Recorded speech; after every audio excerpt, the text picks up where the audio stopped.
한 발 더 깊이 있게 뉴스 속으로 시사인이 만드는 정치 라이브 김은지의 뉴스인 6월 12일 방송 시작합니다. 안녕하세요. 저는 시사인 김은지 기자고요. 오늘은 금요일, 그래서 다시금 특별한 방송으로 돌아왔는데요.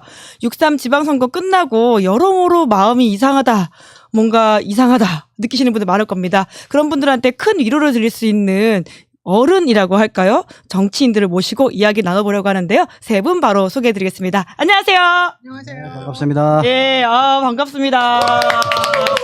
지난 지방선거에서 정말 고생을 많이 하셨던 두 분과 또 우리 퀸영이 노영 변호사님과 함께 이야기 나눠보려고 하는데요. 우리 박형용 후보님, 얼굴이 진짜 많이 타셨네요. 고생 많으셨습니다. 저희 시사인 유튜브 처음 출연이신데 인사 한번 해주십시오.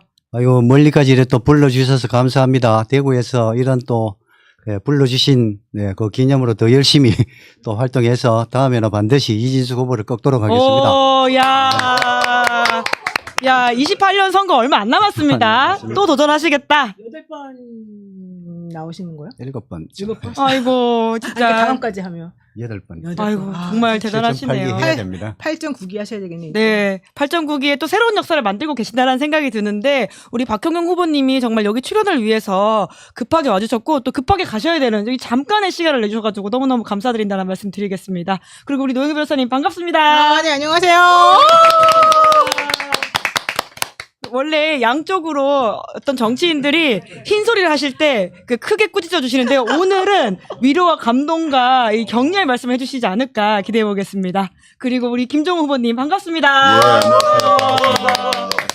제가 아까 잠깐 방송 전에 소개를 하면서 어른이 요새 별로 없는데 어른이신 것 같다 이런 이야기를 들었거든요. 그래요? 이번 선거에서 좀 감동의 어떤 장면을 만들어내신 게 김종훈 후보가 아니실까 싶은데 처음 저희 시사인 유튜브 출연하시죠? 소개 한번 해주세요. 예, 누가 해도 그래 했어야 되지 않을까라는 생각을 합니다. 예.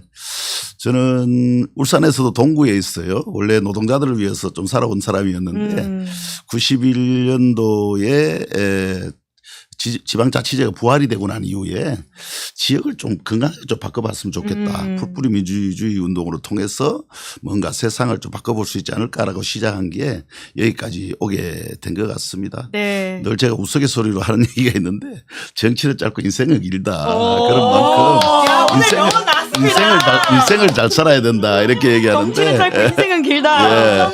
선거는 끝났지만은 예. 또 건강하게 또 시민들 위해서 국민들 위해서 열심히 살아야죠. 예, 반갑습니다. 예, 감사합니다. 벌써부터 깊은 위로가 되는 말씀이신 것 같은데요. 아까 제가 시작할 때도 말씀드렸지만 이 선거 결과를 보고 뭔가 여러모로 마음이 안 좋으신 분들이 계신 것 같고 사실 저희가 선거 당일에 70만 돌파를 했거든요. 여러 가지 그 투표율이 올라가는 분위기에 같이 이렇게 막 응원을 했는데 그날 이후로 또 사람들이 마음이 안 좋으신지 구독을 또 끊기 시작하셔가지고 오늘 이 세 분을 응원하신다면 구독 버튼 누르셔야 된다라는 말씀도 드리도록 하겠습니다. 지난 선거 기간의 이야기를 두 분을 통해서 많이 들어보고 싶은데요. 그래도 오늘 나온 현안들을 한두 개 좀 짚고 이야기를 좀 해보도록 하겠습니다. 무엇보다도 내란 청산에 진심이신 세 분이실 거란 생각이 드는데 윤석열 씨가 또 다른 혐의, 그러니까 일반이적 죄로 징역 30년이 나왔어요. 뿐만 아니라 김용현 전 장관에 대해서도 같은 징역이 나왔는데 우리 법조인이신 노영희 변호사님 먼저 좀 해석을 해주시겠어요? 저는 이거 되게 의미가 있고 중요한 판결이라고 생각하고요. 특히 김용현 씨 같은 경우에는 검찰 구형보다 더 높게 나왔고요. 윤석열 씨는 구형대로 나왔어요. 그리고 되게 이번 사건은 되게 이슈가 여러 가지가 이제 이렇게 아주 막 혼재되어 있지는 않아서 좀 비교적 빨리 나왔는데 예를 들면 변호인 측에서는 오늘 뭐 김계리 변호사가 난 한 번도 유죄라고 생각한 적이 없다 뭐 이런 눈물까지 말도 했지만 저희들이 알기로는 변호인들이 변호할 수가 없었다 이렇게 알고 있어요. 네. 애초에 포기. 네, 왜냐하면은 아니 드론 그렇게 해서 한 것도 맞고 실제 북한이 전쟁을 일으켜주기를 원하면서 자기네들끼리 사실은 한 거잖아요. 이거 정말 전쟁을 유발한 사람들 아닙니까? 이거는 원래는 군형법상 반란죄로 원래 집어넣어요. 어쨌든 그럼에도 불구하고 검찰이 구형한 대로 또 그리고 검찰 구형보다 더 높게 해서 김용현과 윤석열의 이 둘의 그 잘못을 엄중하게 꾸짖어 주셨다는 점에서 저는 이번 재판부에 되게 고맙게 생각하고 이게 이 하나의 재판뿐만이 아니라 나중에 지금 저는 직위원부장이 그 당시에 아. 무기징역을 선고해가지고 형량으로는 타협을 했지만 현실적으로 내용면에서는 되게 아쉬운 판결을 많이 그날 했었거든요. 근데 이 오늘 판결과 더불어서 수많은 윤석열에 대한 판결들이 지금 차곡차곡 쌓여서 전 직위원부장이 했던 그 판결이 앞으로 그 법리적으로 구멍이 숭숭 뚫려 있던 그 부분에 대해서 훨씬 보충을 해주고 우리들에게 정확하게 윤석열이 무슨 짓을 했는지를 알려주는 그런 기초가 될 거라고 생각합니다. 중요한 판결이네요. 그렇게 네네. 말씀 듣고 보니까. 특히나 지역에서 유권자들 만나시면 윤석열 씨와 관련된 이야기가 계속 나옵니까? 어떻습니까? 대구와 울산이시면 또 이제 영남 지역이잖아요. 뭐 대구하고 또 울산 분위기는 조금 더 다를 것 같아요. 예. 우리 대구에서는 뭐 내란이나 이런 부분들을 시장 캠프에서는 그렇게 많이 쓰지를 아무래도, 좀 예. 정서를 좀 고려해서 음. 쓰지를 않았고요. 어쨌든 이번 사건 같은 경우는 뭐 인광부 아니겠습니까? 1심 판결이 그대로 대법까지 좀 연결이 됐으면 싶고 일벌백계 해가지고 두 번 다시 이런 상상조차 생각조차 이런 내란이나 불법 계엄은 안 하도록 네. 만들어 놓는 게 확실하게 필요하다고 봅니다. 네. 후보님은 특히나 단일화 때도 내란 청산이 가장 중요한 이슈다 이렇게 말씀을 해주셨던 게 제 기억이 나는데요. 선거 때 국민의 후보들이 직접 질문을 하기도 했고 또 아. 극우 유튜버들이 많이 따라다니면서 했던 이야기 중에 하나가 주적이 누구냐 이렇게 많이 물어봤던 맞아. 것 주적 같아요. 챌린지 같은 걸 하더라고요. 예.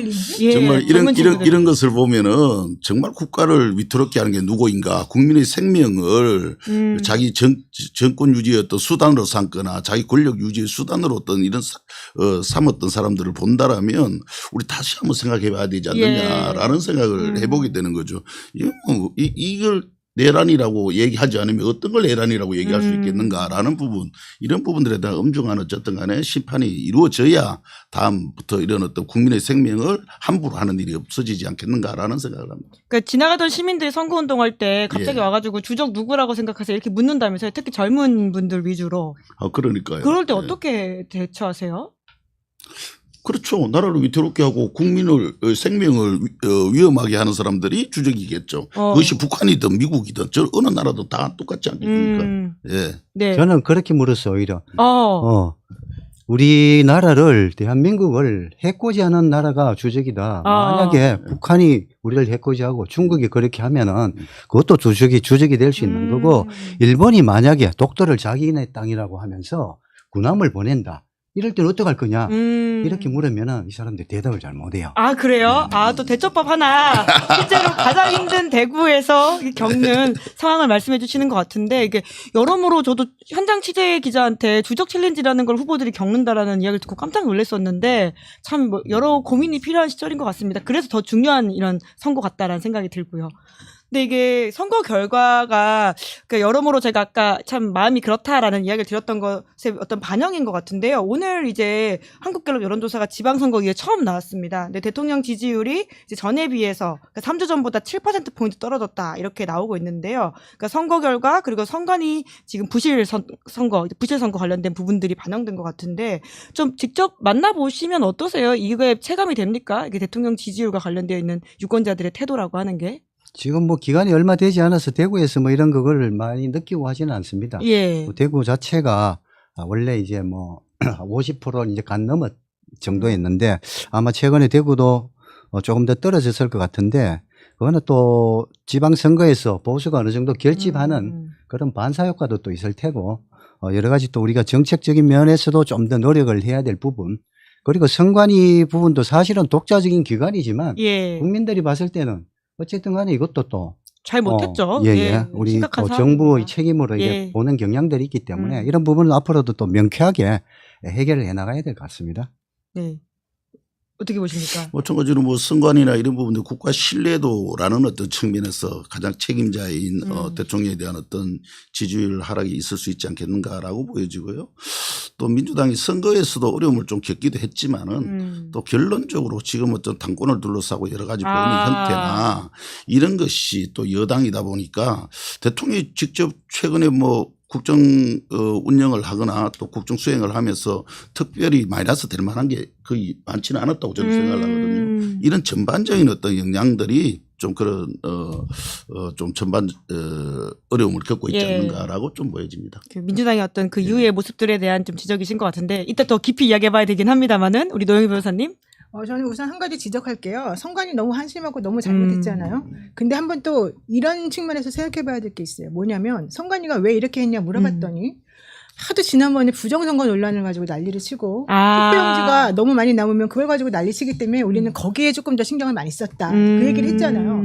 얼마나 괴롭혔으면 그랬겠습니까? 왜냐면 이 사람들 다 판사 출신이고 사실은 선관위의 직원들은 맨날 그 일만 하던 사람들이라서 그 얘기를 사실은 신경 쓸 필요가 없었었고 원래 본인이 그동안 해왔던 대로 하면 되는 건데 그 사람들이 그때 너무 괴로웠다는 거예요. 네. 그래서 도대체 이걸 견딜 수가 없다.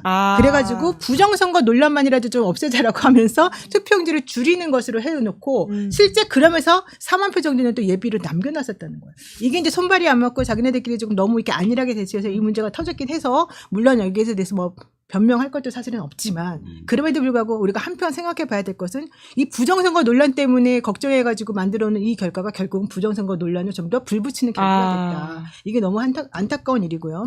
그다음에 또 하나 이제 이재명 대통령 얘기를 안 할 수가 없습니다. 대통령 지금 이 지지율이 떨어진 걸로 이 갤럽에서도 나왔고 또 리얼미터도 떨어지는 걸로 나왔고 KSY도 떨어진 걸로 나왔죠. 그런데 이재명 대통령 이번에 사실은 원래 1주년 기념으로 칭찬받고 축제가 됐어야 되는 그런 타임이에요. 원래는. 그동안에 아까 말씀하셨지만 얼마나 잘하셨습니까? 밤에 잠도 안 주무시고 정말 많은 사람들이 힘들게 일을 했는데 그러니까 청와대에서 일하는 그 수많은 또 내지는 뭐 입각해 있는 그런 장관들이 정말 이가 다 빠졌단 말이에요. 제가 지금 그 사람들 다 봤단 말이에요. 그럴 정도로 고생해가지고 코스피도 올려놓고 사람들이 좀 뭔가 좀 해결하려고 노력했고 전쟁통에도 이 정도로 이제 선방하고 있었는데 그래서 선거가 끝나고 나면 다 기뻐가지고 다 박수치고 샴페인 터뜨리려고 했는데 하필이면 그때 본인들이 생각했던 거하고 완전히 조금 정말 어그러지는 그런 결과가 나와버리니까 너무너무 실망을 많이 했고 축제장에서 정말 칭찬을 받고 싶어서 그 마음이 이제는 아예 그냥 미안합니다, 죄송합니다 이렇게 인사하는 상황이 됐으니 대통령에게 얼마나 누가 됐으면 우리들 국민들에게도 얼마나 미안한 일인가 이 생각을 안 할 수가 없고요. 그럼에도 불구하고 이제 앞으로 이 부분에 있어서 우리가 뼈아프게 생각을 하고 조금만 더 힘을 내서 또다시 조금 더 노력을 하면 아마 좀 바뀌지 않을까 생각합니다. 네, 그런 버티는 마음을 또 가지고 계시는 두 분의 이야기를 그래서 더 좀 소중하게 들어야 될 것 같다는 생각이 드는데 지금 댓글창에도 그 김종은 너무 하트, 라인업 너무 멋져요. 이렇게 써주시는 분이 계시고요. 권태환님은 박형룡 후보님 화이팅. 지역에 계시는 분인가 봐요. 우리의 일꾼이신 박 후보님 의기소침하지 마시고 더욱더 화이팅 하시길 바랍니다. 야. 감사합니다. 네, 그 본격적인 선거에 이제 임하셨던 이야기를 좀 들어봐야 될 것 같긴 한데, 그러니까 제가 아까도 이제 어른이 별로 없는 시절에 김정은 후보가 보셨던 모습에 대한 이야기를 드렸는데, 사실 쉽지 않은 결단이셨던 것 같거든요. 특히나 이제 김상욱 후보가 당시에 여론조사 중간에 문제 제기를 하면서 그러니까 여러 가지 비판들이 또 있지 않았습니까? 제가 그때도 전화 인터뷰를 드렸던 기억이 있는데 어떠셨어요? 그 자체는 나중에 김상우 후보도 그렇고 민주당도 그렇고 혹독한 자기 비판을 한번 해야 될 거라고 저는 생각하고 있습니다.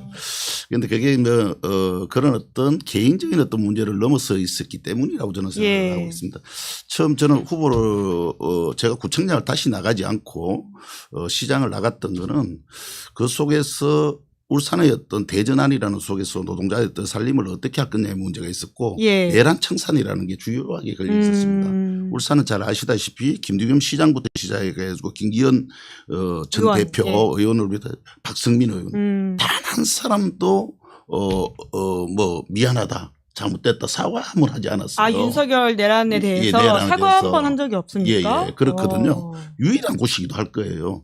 이것을 그대로 두고 민주적 질서를 회복하지 않고 울산이라는 게 정상적으로 행정이고 삶이 이어갈 수 있겠는가라는 게 핵심이었다고 생각하거든요.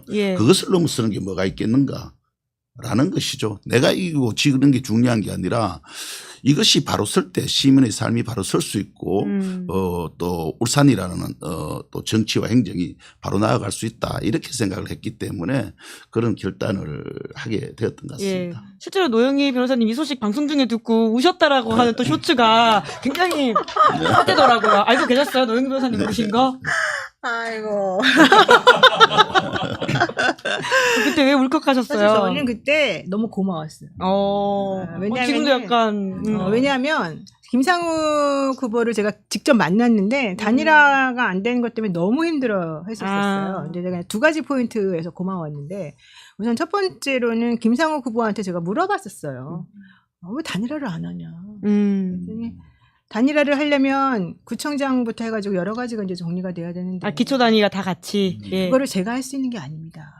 중앙의 리더십이 필요하다. 네, 그러니까 당연히 당에서도 진보당하고 이제 당 차원에서 뭔가 이제 얘기가 됐었어야 되는 것이고, 그리고 저는 진보당과 같은 그런 그 당이 결국은 또 세를 확장하고 이 상황에서 되게 큰 목소리를 내려면 도와주는 게 필요하다고 생각하거든요. 그래서 그리고 그 전부터 원래는 그런 종류의 어느 정도의 뭐 약속, 전제 이런 것들이 저는 있었다고 알고 있어요. 제 말이 맞죠? 예. 그랬는데 딱 이제 뚜껑을 열고서 진짜 딱 판이 깔리고 나니까 갑자기 거기에 대해서 너무 아무도 무책임하게 아무도 그거에 대해서 인정을 안 하고 약속을 안 지키고 이렇게 돼버리는 거예요.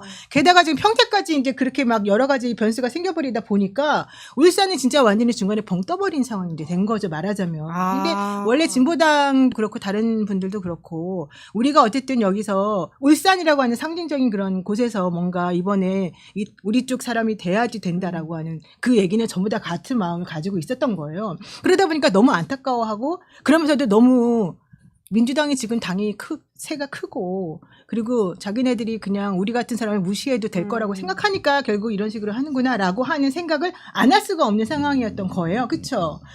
너무 불쌍했었어요. 그래가지고 그 얘기를 이제 제가 듣고 그래서 제가 그래도 끝까지 한번 단일화 하세요라고 했고 특히 저는 민주당의 지도부들에게 계속해서 방송마다 얘기를 했어요. 여기저기 가면서. 좀 신경 좀 써라. 이게 도대체 무슨 짓이냐. 예. 그런데 결국은 나중에 가서 정말 얼마 안 남겨놓고 단일화를 하기로 했다는 거 여조를 통해가지고 그래서 참 잘 됐다고 생각했어요. 그때 이제 첫 번째 고마웠고 두 번째 갑자기 김상욱 후보가 단일화 못하겠다 그러면서 이제 김두관 선대위원장을 통해가지고 뭐 무슨 얘기를 들었는데 어쩌고저쩌고 하면서 막 갑자기 이게 역선택 방지 조항이 안 들어가서 자기는 못하겠다 딱 이래버리는 거예요. 저는 김상욱 의원을 그러니까 후보를 되게 지지했지만 이거는 김상욱이 잘못했다. 이 중요한 역선택 방지 조항을 자기가 체크를 못했다는 게 말이 되냐? 그리고 그래서 일방적으로 이걸 가지고서 안 하겠다고 얘기하는 것도 말이 되냐? 이거는 진짜 너무 나쁘다. 이제 이렇게 생각했어요. 그랬는데 그래서 정말로 이게 안 되나 보다. 그래서 결국 이번에 또 국민의힘이 되나 보다. 이 생각을 좀 했거든요. 다 그렇게 생각했죠 그 당시에. 예. 그랬는데 그런데 김정은 후보가 갑자기 정말 대승적 결단을 딱 내려준 거예요. 나는 그래도 김상욱 후보가 제안하는 거를 그냥 따르겠다. 그러면서 이제 노무현 전 대통령 얘기도 이제 하시고 그러니까 와 이거는 진짜 그냥 넘어가시는 부분이 아니고 이거는 우리 민주당이나 이런 쪽에서 정말 큰 빚을 진 거다. 그리고 이분들이 정말 대승적으로 생각하신 거다. 너무 고맙다. 이런 마음이 들었고 그래서 제가 방송하면서 JTBC 이제 그때 아마 나갔는데 그때 제가 너무 고맙습니다. 이런 말을 제가 이제 하기도 하고 그랬죠. 그렇죠. 또 눈물이 화제가 되었었어요. 좀 저희들도 이제 좀 안타까웠던 지점이 계속 사실은 민주당 지지율이 너무 높게 나왔거든요. 그러다 보니까 2018년을 생각했던 것 같아요. 문재인 대통령 때 할 때 80% 넘는 지지율에다가 대부분 이제 뭐 이름만 걸면 당선이 되는 어떤 이런 분위기가 있을 수 있겠다라고 생각했던 것 같고 막판까지 고심을 그렇게 했던 것 같아요. 가능하면 뭐 진보당 나와도 독자 승리가 가능하다라고 얘기했고 우리는 승리가 가능성이 있다 하더라도 정말 단 0.1%라도 그런 어떤 부분들이 위험 요소가 있다면 다 뭉쳐야 된다라고 처음부터 얘기했었어요. 좀 양심 있는 모든 세력들이 하나를 모으자고 했는데 끝까지 많이 재본 것 같고요. 막판에 이제 이동이 시작되는 어떤 시점이 얘기하다 보니까 전반적인 늦어지기도 하고 어려움도 겪게 되고 좀 이러면서 충분한 어떤 성과도 내기 어려웠던 것 같다라는 그런 생각을 합니다. 네, 그러니까 오만함에 대한 이야기로 결국 이어질 수밖에 없는 부분인 것 같은데요. 사실 그런 차원에서 또 다른 고민을 민주당 소속으로선 대구에서 하고 계시긴 하시잖아요. 네. 대구 같으면 워낙 이제 양극화가 돼 있기 때문에 뭐 국힘 아니면 이제 민주당. 근데 울산 같은 경우는 좀 또 특수하잖아요. 그죠? 이렇기 때문에 울산은 이번에 아주 대승적인 뭐 판단을 잘 내주셨는데 다음 총선이 또 뭐 불과 2년이 안 남았습니다. 이때는 그러면 또 어떻게 할 거냐. 미리부터 이거는 좀 조율하고 조정해서 공생할 수 있는 그런 방안들이 좀 나왔으면 좋겠다 싶습니다. 또 민주당도 뭐 지지율 높다고 너무 그럴 게 아니고 좀 양보할 건 또 양보하고 이렇게 하면서 전체적인 파이를 키워야죠. 네, 이번 지방선거 결과가 민주당으로서는 그런 걸 굉장히 유권자가 녹록지 않고 정말 대단하신 분들이구나라는 걸 깨닫게 해주는 시간인 것 같긴 한데요. 근데 또 한편으로는 대구에서는 사실상 야당 역할이신 거잖아요. 아, 박형영 그렇죠. 후보 같은 우리가 뭐 경우는. 만년 야당이죠. 아이고, 되게 웃으시는 게 너무 마음이 아픈데. 예. 아, 이번엔 그래도 지지율이 좀 잘 나와가지고, 약간 이런 기대가 있었던 것 같은데. 네, 맞습니다. 우리 김부겸 후보도 뭐 좀 안타까운데, 근소한 차이로 그래도 이길 줄 알았는데, 갈수록, 보수 격차가 결집이, 크더라고요. 예. 뭐 여러 가지 이유가 있겠지만, 뭐, 공소 문제라든가, 또 뭐, 스타벅스 문제나 이런 이유를 대는데, 사실은 그런 이유 아니더라도, 무슨 이유를 대더라도, 보수가 다른 지역이 또 선전하면 결집을 그동안 해왔기 때문에, 결집은 어차피 일어난다고 보고, 그게 이제 생각보다는 또 더 컸다는 거죠. 그렇고 이제 달성군에서도 사실 처음에는 뭐 그동안 한 20%대를 받았기 때문에, 맨 그 정도 수준이 안 되겠냐. 그래 했는데 MBC, KBS 여론조사를 또 보니까 30% 후반까지 가고, 이래 되니까 40%도 가니까, 이건 좀 다르구나. 또 실질적으로 현장에서 느끼는 분위기도 많이 달랐고. 예. 그래 되면서 좀 더 40%대까지 용기를, 하셨잖아요. 네네. 용기를 냈죠. 하나만 질문하겠습니다. 사실은 저는 박형영 후보 지금 두 번째 뵙는 건데, 그때 경공에도 나오시고 네네. 그랬었잖아요. 근데 잘 몰랐었었는데, 이진숙 씨가 그쪽 지역구를 이제 이어받아가지고 나간다고 하면서, 박형영 후보 이제 얘기가 나왔어요. 근데 진짜 아까 말씀하신 것처럼 원래는 이분에 대해서 기대가 우리는 사실 없었거든요. 어려운 지역이니까. 네, 죄송해요. 근데 정말로 이상하게 계속 치고 올라가고 계속해서 접전이 벌어지고 차이가 엄청 줄어드는 거예요. 그래서 저는 정말 기대를 많이 했고 우리가 좀 도와줘야 된다라고 이제 생각을 많이 했고 특히 저는 이진수 후보가 막 이렇게 뻘짓을 많이 했다. 그 캠프 되게 시끄러웠고 내부적으로도 엄청나게 문제가 많다고 제가 들었었거든요. 그래서 진짜 되실 줄 알았는데. 아유, 저는 안 될 줄 알았습니다. 왜요? 왜냐하면은 이 대구라는 이 특수성이 그 벽을 넘는 게 진짜 쉽지 않아요. 그래서 저도 필드에 나가면은 요 정도 되면 40%는 되겠구나 싶었는데 딱 그 정도였는데 40도 대단한 거긴 하죠. 대단하죠. 필드에 나가면 뭐 선거를 많이 해보셨지만 한 30% 정도 지지율 나가면은 뭐 한 50% 되게 느껴지고 40% 되면 당선 막 느껴집니다. 그런데 또 까보면 그렇지는 않는데 이진숙 후보 때문에 저도 덩달아서 인지도도 또 올라가면서 또 박영영이라는 인물을 또 보니까 진정성도 있고 뭔가 또 그래도 매력이 있다 이런 걸 또 평가받은 걸 저는 크게 또 보고요. 이런 부분을 앞으로 2년 동안 이제 제가 어떻게 하느냐에 따라서 좀 제대로. 네. 우와. 아니 근데 박수를 일단 쳐드리는데 근데 왜 맨날 떨어지는지 맨날 나가는 거예요? 죄송해요. 저도 그걸 많이 생각해 봤는데요. 중요한 질문인 것 같습니다. 제일 큰 거는 제가 6월 민주항쟁 때 경북대 총학생회장을 했습니다. 그때의 그 강렬한 민주주의에 대한 열정이 하나가 있는 것 같고 또 그러다 보니까 대구에 대한 뭐 마찬가지입니다. 그렇죠. 울산 저는 대구에 대한 이 애정이 있기 때문에 이거는 뭐 대구를 떠나서 정치할 생각도 안 해봤고 안 되더라도 또 고집이 있으니까 안 되더라도 여기서는 해야겠다. 그런 생각을 또 가지고 또 하나는 저 자신에 대한 자신감인데 당선 안 됐지만 시켜만 주면은 국힘 당신들보다는 훨씬 잘할 자신이 있다. 이런 그게 복합적으로 작용하면서 제가 끈기 있게 도전하는데 2028년을 마지막으로 저는 이제 정리를 할 생각입니다. 그때 무조건 된다 이런 말씀이신 거 아니에요? 그때 이제 7.8기인데 그때 마지막 불꽃을 사르고 안 되면 이제 정리를 해야죠. 그때 힘들어요. 되시는 걸로. 내가 되는 걸 못 되는 걸로. 그렇게. 대구 달성 지역에 계시는 분들이 좀 이 방송을 꼭 보셨으면 좋겠습니다. 야, 근데 지금 이번에 정말 많은 유권자들이 또 우리 박형영 후보를 알게 되어가지고 그 지역에서는 또 전과 다르지 않을까라고 생각을 하게 되기도 하는데요. 또 노래도 막 부르셔가지고 유쾌하게 선거운동 하시는 것도 재밌게 봤거든요. 그 전에 다르게 좀 사람들의 반응이 있긴 있는 거죠. 있죠. 대구 유권자 특히 거기 좀 젊은 유권자가 많다고 하던데. 네네. 우리가 국외 읍면이 있는데 유갑에서는 51.6%가 나왔어요. 읍에서. 대단하다. 그러면 이진숙 후보보다 많이 나오신 건가요? 그렇죠. 많이 나왔어요. 읍 지역에서 이진숙이 이겼다. 야. 그래 봤을 때는 가능성은 있겠구나.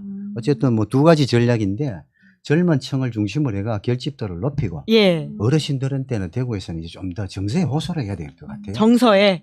이건 뭐 공약도 중요하지만 보다 더 정서에 좀 호소해서 민주당도 왜 사랑해주면 누구보다도 국힘보다도 잘할 자신도 있고 예. 우리 삶이 더 풍부해진다.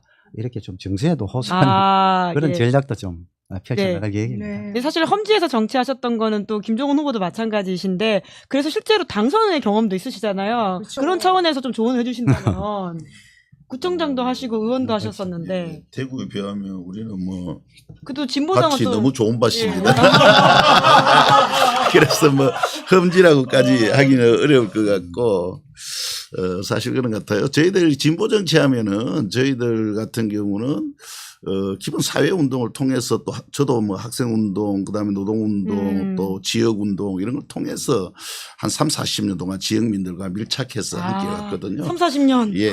그러다 보니까 동네 나가면 두 사람 중에 한 사람은 다 형님 동생입니다. 사실. 그러다 보니 그런 어떤 관계성도 있고 또 그런 사람들 관계성에서 정치적인 어떤 것으로 또 나아가게 되더라고요. 그래서 저는 거기서 뭐 국회의원도 하고 사실 예. 구청장도 2번 하고 이랬던 과정이 어려웠지만 그런 과정들이 많았던 것 같고요.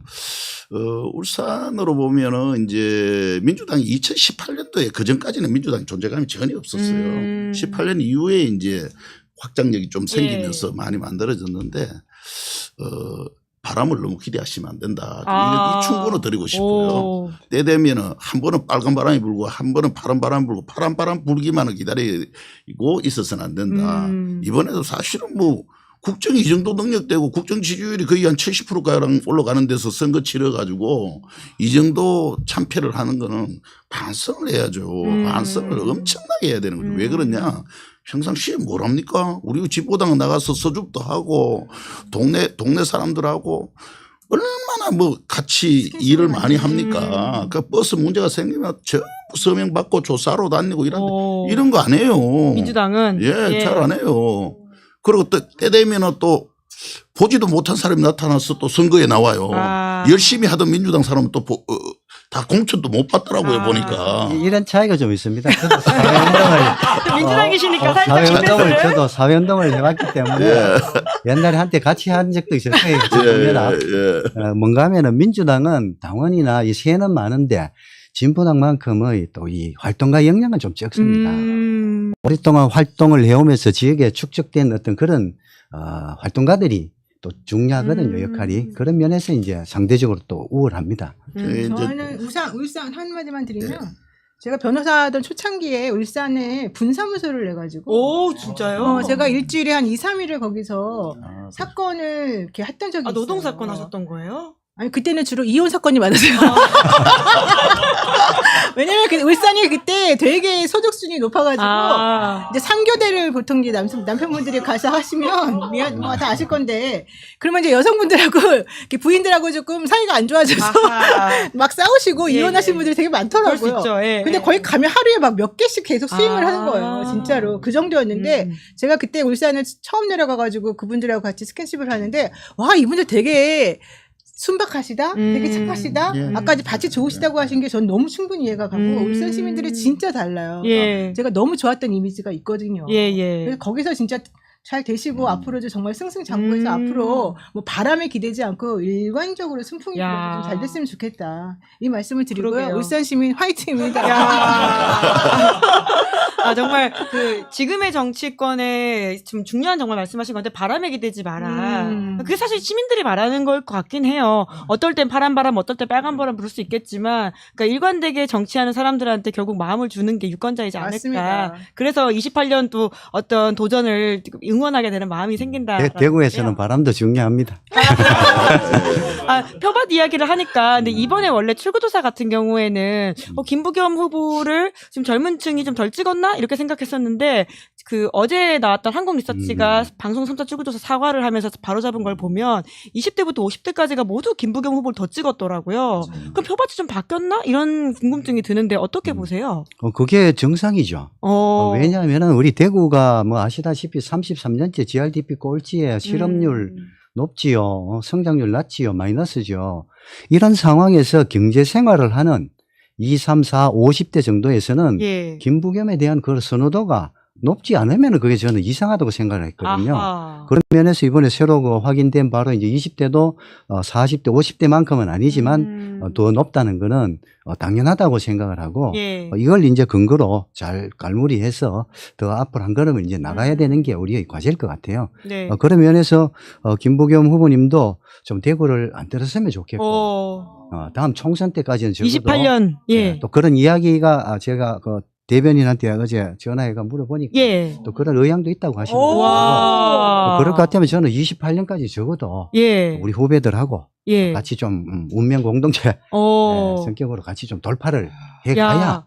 대구가 변하지. 만약에 지금 활동을 또 접으시게 되면 또 그렇잖아요. 그러게요. 이만한 좌절감만 인물과 남기는 거고. 이만한 역량을 가진 분이 예. 대구에서는 또 앞으로 나오기 어려워요. 음. 그런 역할을 좀 해주실 걸로 기대를 야, 합니다. 근데 진짜 제가 놀란 게요. 예. 조금만 말씀드리면 이게 20대가 52.3%, 그다음에 30대가 57.6%, 40대가 71.7%, 50대가 63.6%가 다 민주당을 찍었어요. 예. 그랬는데 국민의힘을 찍은 60대와 70대가 62%와 76.6%였는데 이 두 세대 때문에 졌다는 거는 20대, 30대, 40대, 50대 이 네 세대가 전체적으로 다 이렇게 높았는데도 60대, 70대 분들을 못 이긴다는 거잖아. 게다가 차이가 거의 한 8% 정도 났잖아요. 예, 실질적으로. 많이 났습니다. 예. 그러면은 도대체가 인구 구성 비율이 60대, 70대가 얼마나 높다는 거냐. 20대, 30대, 40대, 50대가 다 빨리 다시 돌아가서 뭔가 하지 않으면 이거 인구 구조 비율을 예. 바꿀 수가 없고 이거 위험할 수 있겠다 이 생각이 들었는데 진짜 대단하다. 이거는 울산은 안 그런가요? 울산과 같은 좀 다릅니까? 예. 전체적으로 비슷해지는 것 같아요. 이제 아무래도 지역 도시가, 이제 예, 지방 도시가. 어르신들이 좀 많은 어르신이 다 그런 건 아니에요. 또 동구는 그나마 좀 이제 울산 같은 경우는 좀 나은 게 예. 대부분 산업 1세대들 또 1.5세대들이 많이 나와 있잖아요. 예. 예전에 노동자들을 위해서 노동운동 때 하셨던 분들이 많고 어려움을 함께 거쳐온 분들이 많아서 그런 분들의 어떤 의식이나 생각들은 많이 다른 것 같아요. 그런 점에서 보면 울산은 건강성을 여전히 좀 가지고 있다 이렇게 보고 또 울산은 한 90% 되는 사람이 먹고 살기 위해서 외지에서 온 사람들이에요. 예. 그렇다 보면 지역의 어떤 특성이 강구하거나 완고한 예. 측면이 아닌 거지요. 그래서 이런 것을 잘 어쨌든 간에 해나가면 울산이 가장 뭐 진보적인 도시 또 민주적인 도시로 만들 수 있는 곳이 아닐까라는 생각이 든 거죠. 그런데 그런 측면에서 보면 그동안에 뭐 저희 진보정당 또 노력을 해왔지만은 뭐 민주당이 됐든 어디가 됐든 이런 또 지역에 좀 밀착해서 열심히 좀 해야 되는 우리의 그러게요. 과제가 있는 것이지 예. 지역의 전체적인 어떤 뭐 성향이 문제여서 예. 정치 지형이 어려워서 이것을 탓하고 있을 문제는 아니지 않는가라는 야, 생각이 역시 어르신이세요, 정말. 역시 정치 구단이시다.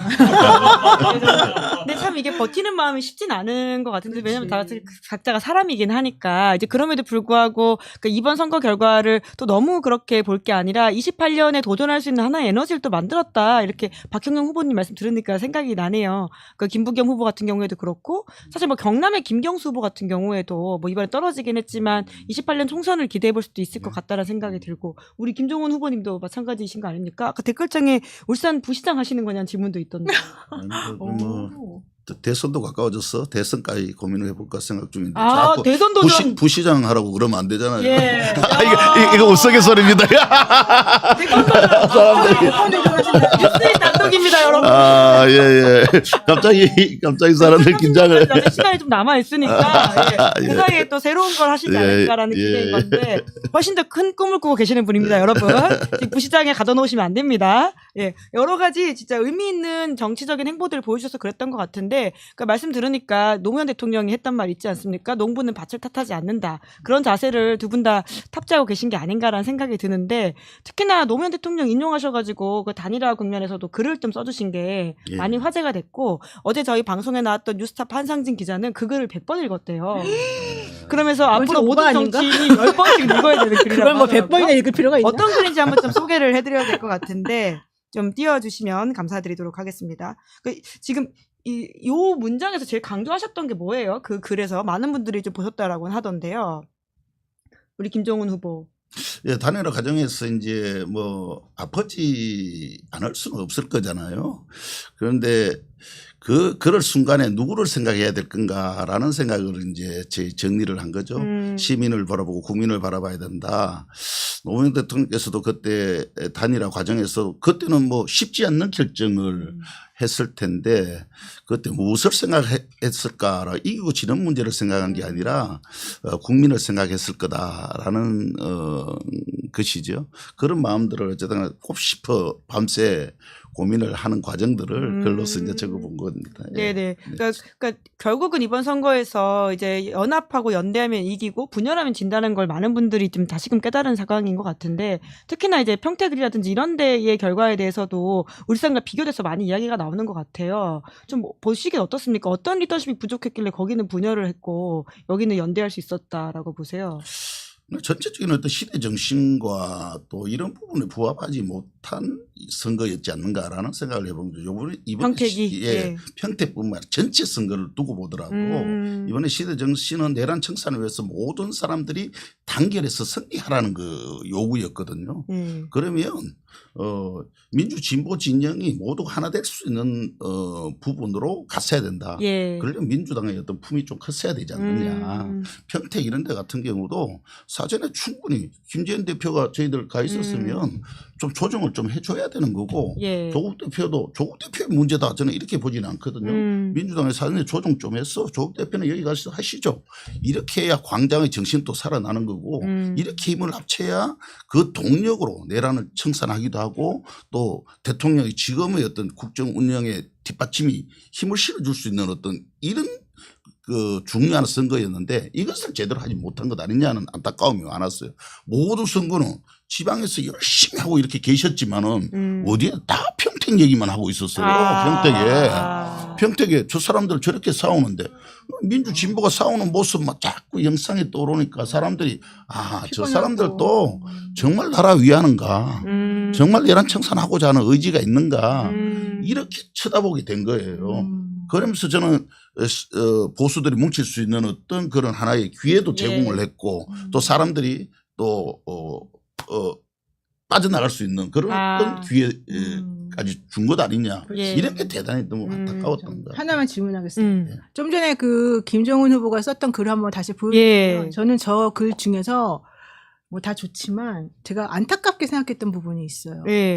제가 민주 진보 단일 후보로서 자격이 없다는 듯 말하는 것을 들으며 모욕을 느끼는 순간도 있었습니다. 저 글을 쓰실 때 어떤 마음이었을까 너무 속상했을 것 같아요. 그럼 민의가 왜곡됐다는 과정을 얘기를 하면서 그 자체가 합의되는 과정에서 단일화의 문건이나 이런 게 뭐 역선택이나 방지 이런 데 대해서 이의가 있었으면 합의가 안 됐을 거 아니에요. 이의가 없이 합의가 됐는데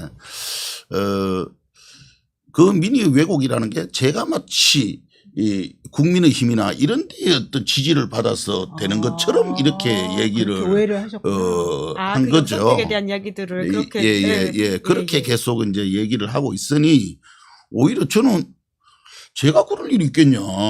늘 어쨌든 낙인 찍히고 늘 손가락질하고 이렇게 살아온 게 40년이 넘은 사람을 가지고 어떻게 저런 표현을 쓸 수가 있을까라는 어떤 부분들에 대해서 가슴이 너무 아팠죠. 그러니까 결을 같이 하는 동료 시민들과 어떤 식의 태도가 필요한지를 좀 배우게 되는 거네요. 그러니까 쉽게 뭐 감정적으로 어떤 말을 내뱉는다고 하더라도 레드라인이 어디인지에 대해서 다시금 우리가 생각하게 되네요. 중요합니다. 진짜. 네. 박경영 후보님도 사실 이게 대구의 선거에 그 평택의 분열이라든가 이런 것들이 좀 영향을 미쳤다고 보십니까? 뭐 크지는 저는 않았답니다. 대구는 뭐 영화한 이 좀 섬에 갇힌 듯한 어떤 그런 분위기이기 때문에 외생적 어떤 요인의 영향을 크게 받지는 저는 않았다고 개인적으로 평가를 합니다. 참네. 야, 그러면 진짜 다음에는 뭘 좀 더 승부해 보셔야 된다고 생각하세요? 그래서 아까 이제 이야기 나왔듯이 우리 이제 대구에서도 민주당이 좀 더 생활 밀착형 또 생활 밀착한다고 사실 또 표가 다 나오는 건 또 아니에요. 대구에서도 진보당 우리 후배들 열심히 하는데 또 표로는 다 연결이 또 안 되거든요. 그렇지만 그거는 최소한의 어떤 기본 자세이기 때문에 더 열심히 해야 되겠다. 이런 마음을 가지고 또 하나의 가능성은 국민의힘이 저는 잘 못할 거라고 봐요. 잘해줬으면 좋겠는데 예. 아, 대구에서. 지금까지 국민의힘 시장이나 국회의원들이 사실 못했기 때문에 대구 경제가 꼴찌 아닙니까? 거기에 대해서 저는 뭐 기대하기가 어렵다. 그러면 거기에 대해서 우리 또 시민들께서도 예. 연령층이 높은 분들도 막상 또 겪어보면 이 좀 뭔가 해주기를 기다렸는데 보니까 이 역시나 안 되는구나. 이런 그게 또 작용할 것 같고 또 우리 경제 활동을 하는 우리 젊은 분들도 이제는 좀 더 부모님들을 설득하고 예. 대구 진짜 살리려면 이러면 안 됩니다 하면서 이런 그것도 더 강화될 걸로 또 생각을 합니다. 네. 그런 환경 속에서 뭔가 새로운 또 전기가 마련될 것으로 저는 예측을 하고 기본은 뭐 말씀대로 맞습니다. 좀 더 열심히 진짜 뛸 계획입니다. 네, 그러니까 정치인을 위하는 유권자를 위한 정치인이긴 하지만 또 때로는 정치인들이 유권자한테 위로받거나 또 힘을 얻을 것 같거든요. 네네. 이번 선거운동에서는 어떤 장면들이 좀 있으셨어요? 아유 이번에는 뭐 나가보면 뭐 될 거라고 그렇게 얘기해 주시는 분들 뭐 제가 뭐 그거 취하지는 않았지만 손도 제보다 열심히 잡고 뭐 예. 그런 거 보면은 뭐 또 나이 드신 분들 가운데서도 60대 한 초반 정도 되시는 분들은 예. 분위기가 있으니까 저렇게 또 저를 표는 별로 안 내시는데 예. 이렇게 보면 눈을 끔뻑끔뻑 하시면서 좀 달라진 분위기가 그렇죠. 느껴지시는군요. 기승말도 이래 해주시고 귓속말로 뭐라고 하세요? 찍었다. 어머. 사전 투표에도 찍었다 그러시고 어머. 또 김부겸 캠프에 그 선대위에 임명장도 받았다.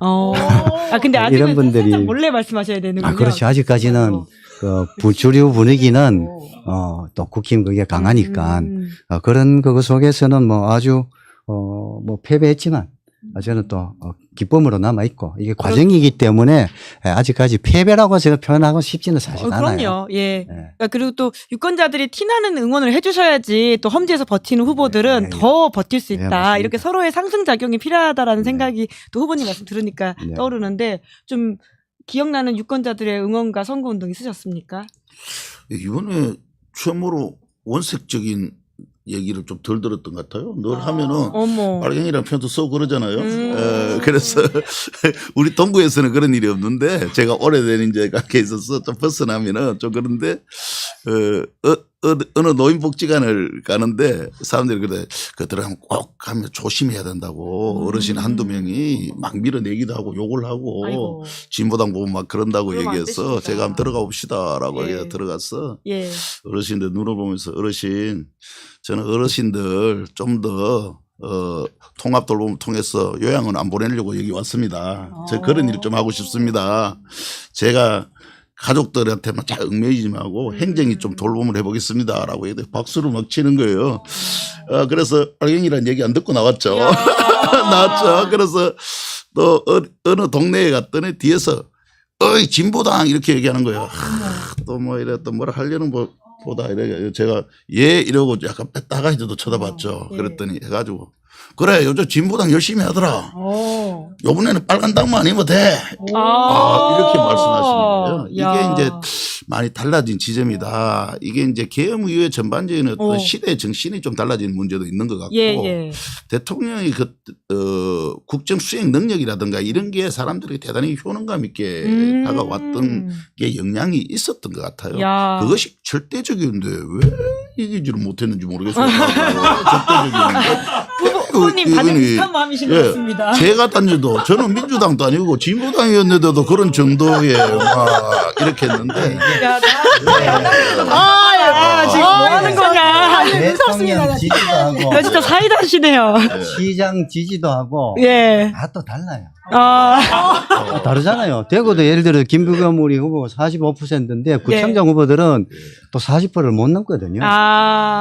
근데 이번에 또 안동에서는 또 선전이 꽤 있었더라고요. 안동에서는 이제 거의 뭐 치열했죠.